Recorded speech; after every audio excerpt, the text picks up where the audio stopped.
What's going on, guys? This is Miasin, so this is going to be another high-rated DB replay. Nash playing, P.U.N.K Tearlaments against this boy playing Spright Frog, so let's get right into it. As always, don't forget to like and subscribe.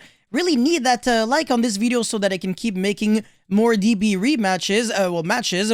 And yeah, so Nash won the dice roll, pretty nice hand, emergency teleport, super poly, Meru, Ogre Dance, and Xiamen. Definitely the kind of hand that can play through 1 to 2 hand traps, depends on the sequencing. So he's actually going to be using the normal summon on Xiamen, which is, I want to say the first thing that I disagree with. I would have actually went for emergency teleport first, but at the same time, since he is playing Sharakusai, this is actually quite logical, because he can follow it up by going emergency teleport into Sharakusai, and then play from there. Alright, so now what I personally would be doing would be, I would be using Ogre Dance to search for the Deer Note, and then I would be using the effect of Deer Note. Now, that is also something that he didn't do. He used the Foxy Tune instead. I don't know if I really like that, because now you really are relying on that emergency teleport, successfully getting the Sharakusai and using its effect to get to the Rising Carp, so that you can try to tribute it, but if you get hit by Veil or Imperm, you lose the game. Whereas if you actually went for the Ogre Dance, most likely wouldn't have been eaten by the Ash, and if the Chaos Ruler gets Veilered, it's not really the end of the world, because you still have Baron access, which is still 1 negate. But yeah, now the Rising Carp is going to get Veilered, so all he can really do is go Super Poly Pass. Definitely not good at all. And the top deck starter is ridiculously good as well. So this hand is like stacked, man. Swamp Frog, Rodent Totem, Jet starter, what the hell? Barely gets any better than that. So he's going to be sending the Swamp Frog from deck to grave. Going to be summoning the Jet so that he can surge the Smashers.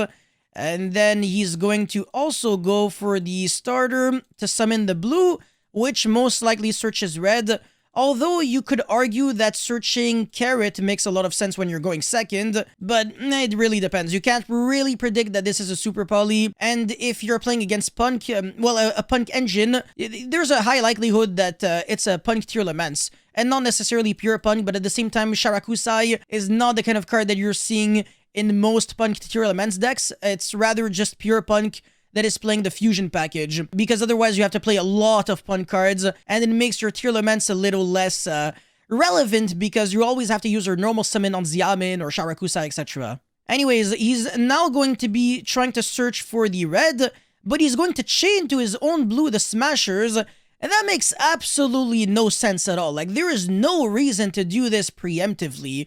I just would have kept it, for as long as possible. But now he's actually going to get hit by Super Poly, fusing these two monsters on the field, and now the Smashers is forced to resolve, banishing his own Swamp Frog to banish the Garura. So that was awful. Like, he made him lose. He basically negged himself 3 cards when he could have just held the Smashers. Nash would have probably Super Poly'd anyways, because he would have been scared of Gigantic Spright, or maybe would have held it for just a little tiny bit. But yeah, the Smashers was completely unnecessary. There was realistically nothing that you really had to be scared of in this deck. Even if it was like a Tikaboo, you would have been able to like chain to it. So yeah, just doing it preemptively when there's only 1 back row, really, it just isn't that good, but never punished, because yeah, the Rodent Totem and Grave and red in hand, so you can still go for Gigantic Spright. Still very underwhelming, because he had the ability to do so much more. So look at this. He's going to be summoning the Swamp Frog, not even use the effect to go for Spright Elf, revive back a Spright monster, go for Gigantic Spright, attack, and now it's a 32, and you pass turn here. Extremely disappointing. I really don't like that. It can be argued that the correct move here was just to make Toad with the Spright Elf and pass turn here. Like, literally do nothing, because the Rising Carp cannot jump over the Elf, and then if your opponent goes Rising Carp effect, you go Toad negate, and your opponent summons another monster, you go revive back the Toad, and you still have 2 negates. So the Rising Carp wasn't really an issue to begin with, and you at least have a follow-up. But now, you're relying on a 3200 attack monster that literally achieves absolutely nothing, and he also killed his grind by using up the second Gigantic Spright, so I really disagree with, like, 2 consecutive plays that this player did, unfortunately, but it happens to the best of us. So normal summon Meru going to be foolishing for 3 cards. Not a well, actually, only 1 card has been sent up until now. Oh, well, you're good at the game. Okay, so Shaylin and Meru, so you can fuse for Dragos Tapelia, and Kid Kalos using the Meru here.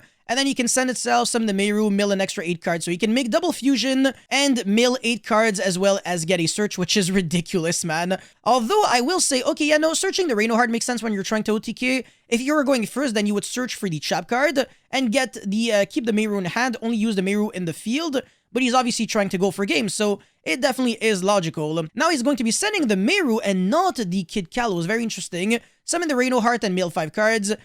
You know, it really doesn't, well, not mill 5 cards, only send the Huffiness with the Reno Heart. And technically, you can go for the big Kaleido Heart here, using these 2 monsters and the Reno, shuffle back the Gigantic Spright, and this is how you win an unwinnable game.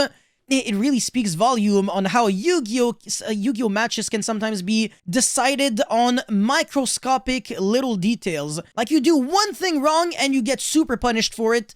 The sequencing is wrong, even if your hand, you know, looked a little weird, you technically could have won. And that's the reason why I make commentaries on, you know, these kind of replays, because we can learn a lot, even if it's in the past and something. We can study the past to improve our future. Anyways, this Spright player is going to be going first with, again, an overpowered hand. You can do anything you want with this. I completely disagree with Nibiru being sided in when you're going first, because obviously you're not main decking Nibiru. I don't think you're crazy enough to ever main deck Nibiru. And Nibiru against Tearlaments is dog shit anyways. It just sucks, this format. Overall, it's not good at all. Anyways, Deep Sea Diva, Spright starter, so even if you get Gamma, it doesn't do anything. Red, Nibiru, Ash, this is basically Exodia.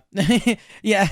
Normal Diva, summon Diva, and then special summon the red, go for starter, summon the blue, summon the Jet, and then Surge the Smashers. Or, in theory, you could actually, well, actually, he's not even going to be summoning the Jet right away. Summon the Swap Frog, send the Ronin Toad in, make the Spright Elf, revive back the the Swap Frog, send another Swap, revive back the Ronin Toad in, make the Toad right away, and then summon the Jet, Surge the Smashers, most likely gonna be making Masquerena now. Yes, sir, and now set 1 past turn. Standby phase, he's probably not gonna be using Toad because he saw a Super Poly on game 1, so there is no reason to, and besides, we know for a fact that he doesn't play Doofrog, because last game he went Summon Swap Frog, no effect. So this is actually extremely interesting. Dark Ruler takes care of the Toad, Masquerena, and Spright Red, as well as Spright Elf, actually. So 4 interruptions, or 4 potential interruptions.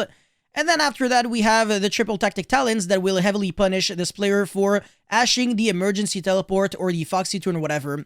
Now, he's not even going to care about that. He's actually going to be going into Garura, and then he's going to be using Dark Ruler, maybe, yes, no? And another thing is that he went Super Poly, discard the Imperm, and now discard the Driver. Very, very interesting. Tribute Summon Driver. You know you're sick when you Tribute Summon Driver. That's freaking awesome, man. And he has a Dark Ruler that he didn't even want to use. That's absolutely hilarious. And this is how you bait Smashers. What can I say, Nash? You actually just... You killed it! Oh, this is fantastic. Yeah, so he banished the Driver by making him go neg the Smashers and the Masker. Oh my god! Oh, and then Dark Ruler main phase 2, activate Emergency Teleport that gets ashed. Triple Tactic Talents is most likely going to be drawing 2 cards now. You really need an extender like Shaylin because you already used your normal summon. So Shaylin would be nice, and he doesn't get it. No! That is so unfortunate, man. That is not really what you wanted to see. So he's going to have to pass turn. Toad is going to be triggering its effect on standby. Most likely going to be summoning another Swap Frog. If you want to, you can chain a Huffiness, but that might actually get hit by the Toad. And then he's going to have a lot of monsters in grave in hand so that he can go into, you know, Spright Elf, Gigantic Spright, etc. So even though this was really cool and all, it might have played a little bit too much into the fact that Toad would have been, you know, a good follow-up for next turn, and the triple Tactic Talents did have to rely on luck. But yeah, the Toad is going to be negating the Imperm, so the Swap Frog is going to be summoned, and now it's also going to be recycling back something, like a Deep Sea Diva, for example, very nasty. So now he can go normal summon Diva, that's probably going to prompt the Huffiness, which he can ash, and there's only 1 card left in hand. So that is a safe OTK, basically, because there is no more interruptions that Nesh really has.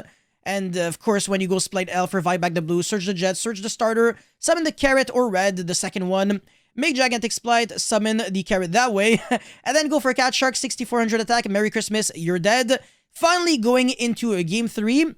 Up until now, we have had 2 very interesting games, so I'm definitely not complaining. So Nash is going first in Game 3. Field Spell, Super Poly, Xiamen, Huffiness, and Meta Noise. Against Splight Starter, Nibiru, Veiler, Swap Frog, Prosperity. Again, Nibiru should not be in your deck list. If you have Nibiru in your deck list, you just didn't do your homework correctly, man. I'm sorry.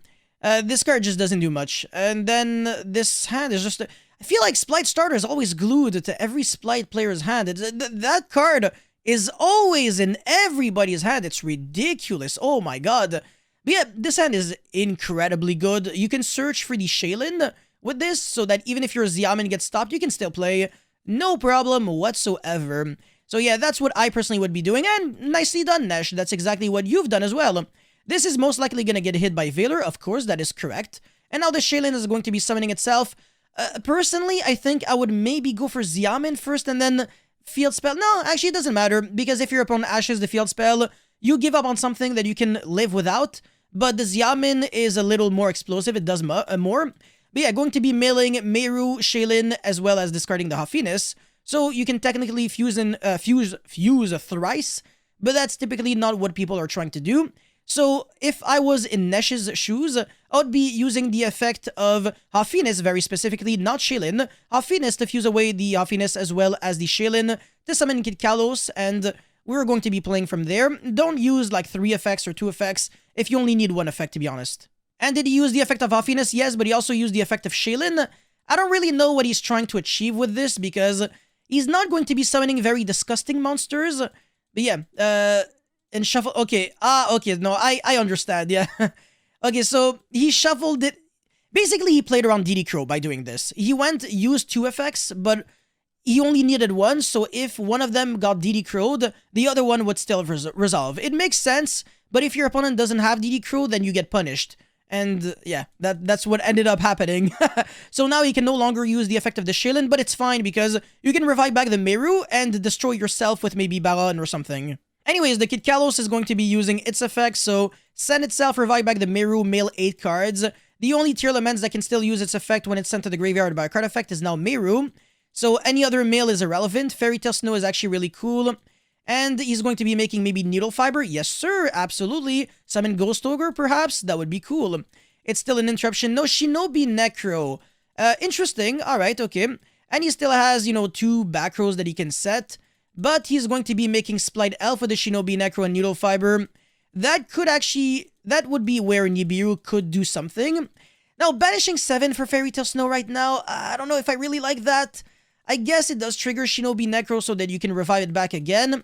But again, seriously playing into that Nibiru. So, a deck that shouldn't lose to Nibiru, right now kind of losing a little bit to Nibiru. Yeah, chaining the Splight Elf and then, getting a little cucked by Nibiru. But since the Meru also got Nibiru, you can trigger it and maybe summon Dragostapelia or something. Or you can summon Kid Kalos so that your Meta Noise and Salic are live. But he actually goes for Dragostapelia, destroys the Nibiru, set the Super Poly as well as the Salic, because now you can't really use any of them. So the Salic is more of like a bait, more of like a bluff. So if it gets Dustered, it's fine. You actually search Huffiness and you have a way to recover. Fairy Tale Snow can use its effect by banishing 6 cards in the graveyard and 1 card on the field, or, in the hand, but not really preferably.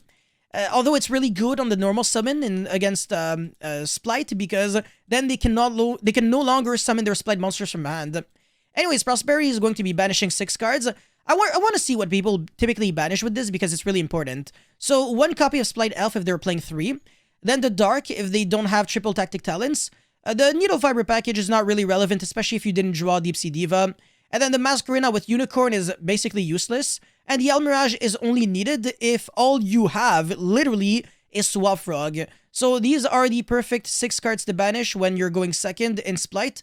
Definitely do keep that in mind. But yeah, he's trying to look for Evenly Matched here. That would be the best card, because Nash would have to give up on every single card except the token, because tokens cannot be banished face down.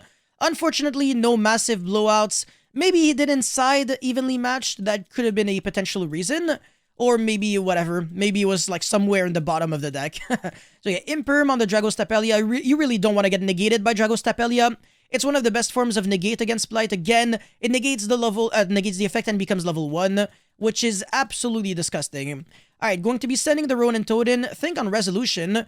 Fairy Tale Snow is going to be banishing every single card in the grave, as well as, I guess, yeah, the token, which I believe is an illegal move. You cannot banish a token for cost. You can banish it as a part of the effect, but not for cost. Maybe I'm wrong, maybe you can, but I don't know, man. Yeah, I really don't know. Worst case, he would have banished the field spell, so it really doesn't change like that much, but still. Okay, so Spright starter, summon the blue, and then he's going to be searching for red. I think people are a little obsessed with always going for red when they're going second against back row.